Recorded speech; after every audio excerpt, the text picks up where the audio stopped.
بسم الله الرحمن الرحيم. واتقوا الله ولا تخزون. قالوا أولم ننهك عن العالمين. قال هؤلاء بناتي إن كنتم فاعلين. لعمرك إنهم لفي سكرتهم يعمهون. فأخذتهم الصيحة مشرقين فجعلنا عاليها سافلها وأمطرنا عليهم حجارة من سجيل. إن في ذلك لآيات للمتوسمين وإنها لبسبيل مقيم. إن في ذلك لآية للمؤمنين وإن كان أصحاب الأيكة لظالمين. فانتقمنا منهم وإنهما لبإمام مبين. ولقد كذب أصحاب الحجر المرسلين وآتيناهم آياتنا فكانوا عنها معرضين. وكانوا ينحتون من الجبال بيوتا آمنين فأخذتهم الصيحة مصبحين فما أغنى عنهم ما كانوا يكسبون.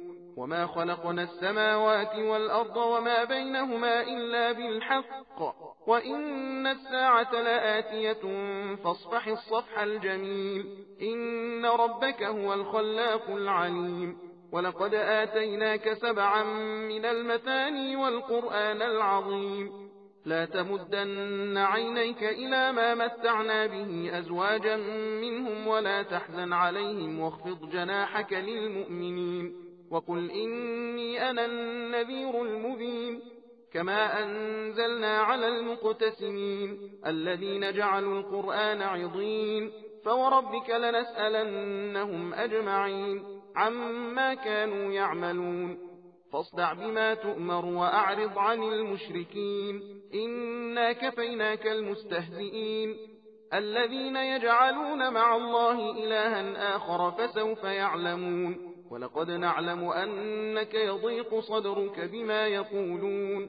فسبح بحمد ربك وكن من الساجدين واعبد ربك حتى يأتيك اليقين. بسم الله الرحمن الرحيم. أتى أمر الله فلا تستعجلوه سبحانه وتعالى عما يشركون.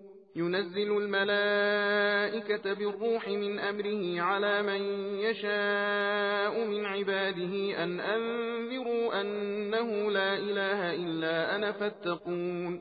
خلق السماوات والأرض بالحق تعالى عما يشركون. خلق الإنسان من نطفة فإذا هو خصيم مبين. والأنعام خلقها لكم فيها دفء ومنافع ومنها تأكلون. ولكم فيها جمال حين تريحون وحين تسرحون.